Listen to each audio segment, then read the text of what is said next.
Science is not the only yardstick for truth, because there are other sources of knowledge. And for me, this is the most frustrating. It's like people are not even bothered to read a basic philosophy book. Philosophy 101. If you're 16 years old and buy an A-level standard book on epistemology, the study of knowledge, and you would see that there are other sources of knowledge other than just touching and feeling things. One of them include testimony, believe it or not, the say-so of others. And let me summarize what I'm saying with what happened a few years ago with Professor Lawrence Krauss. So obviously I did a few mistakes as well. People change. If you're the same person you were 4 years ago, then you have issues. So, I follow kind of a Bruce Lee philosophy. You should be like a river that you keep on flowing, right? So I'm not the same person. You don't step in the same river twice, as they say, because it's changing, isn't it? Yeah. But anyway, there are some good things to learn from that discussion with Mr. Krauss. And I said to Krauss, hey Krauss, I didn't do it that way, but you know what I mean. I said, hey Professor Krauss, you have a metaphysical presupposition. You think that truth is as a result of what you touch and feel. He said, yes, of course, I'm a scientist. And I said, fine, but there are other sources of knowledge. He said, like what? And I said, testimony. And he sniggered at me. He said, I just do the science. And I said, well, do this science. Do you believe in evolution? He said, yes, of course, I follow the evidence. And then I said to him, have you done all the experiments yourself? Have you done all the science yourself? And then he paused. Everybody started to laugh at him, or lots of people started to laugh at him. Why? Because it exposed his metaphysical presupposition. It is true that he has to rely on the say-so of other scientists, because he ain't going to do the science himself. And if you rely just on your own experiments that you've done directly, you will never have the science you have today. And that's the beauty of human knowledge. You have to rely on other people.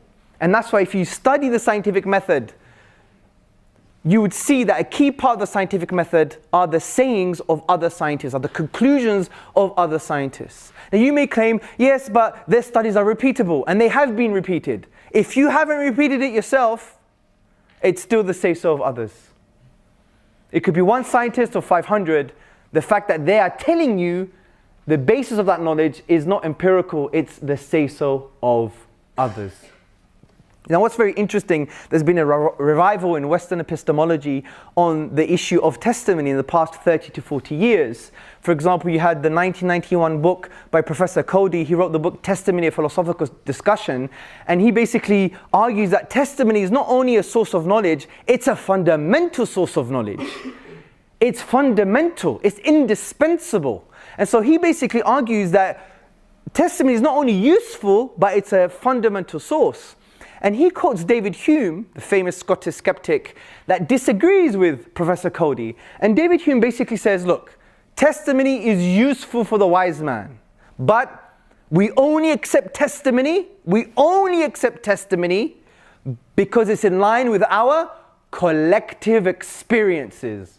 So Professor Cody, being a genius, what does he say? He says, hold on, Mr. David Hume. What do you mean by collective experiences? Because the only way to understand other people's experiences is to ask them and they will tell you. So he's actually shown that testimony, the say-so of others, is fundamental to knowledge.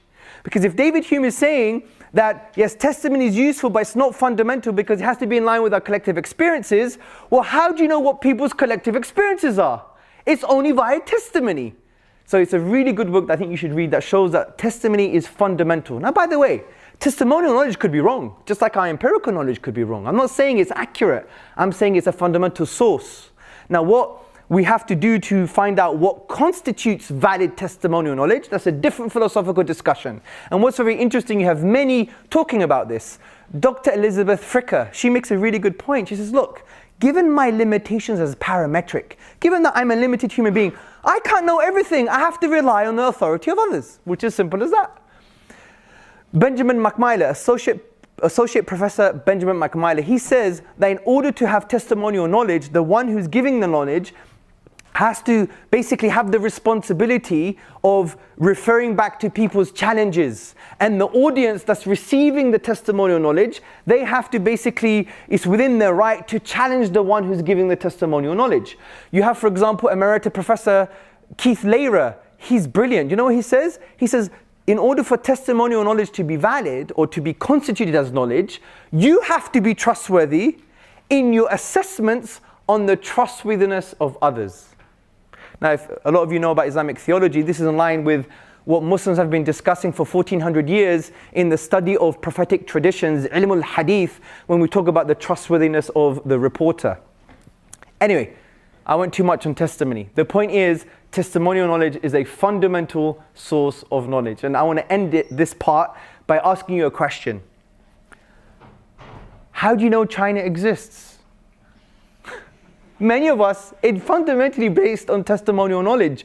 Even if you have pictures, even if you have images on a map, someone told you that's the picture of Chinese people and China. And even if you met a Chinese person today, well, you have to just believe what they said. It's testimonial, really. Also, what's testimonial is your mother being the one that gave birth to you. You have zero proof. Don't even tell me you have a DNA test certificate, because you don't. And if you did, that's still testimonial. It's a certificate, a testimony that someone did something. You didn't do it yourself, right? So from that point of view, how do you know your mother gave birth to you? You only know because of testimonial evidence. The fact that your dad told you, the midwife told you, there's a certificate, there may be a video, right? The video is not empirical because you didn't come out like that, bro, did you? With a beard and glasses and a laptop. Imagine, that would be a miracle. God exists, right? So you weren't capitated from your mother's womb like that, were you? No, you had a different face. Obviously far more cuter. So, yeah. So from that point of view, someone have to tell you, hey, that was you when you were a child. So when it comes to things like China and the existence, the fact that you believe that your mother gave birth to you, it's all testimonial knowledge. So it's not true that science is the only source of truth, the only yardstick for truth, because we have other sources of knowledge like testimony.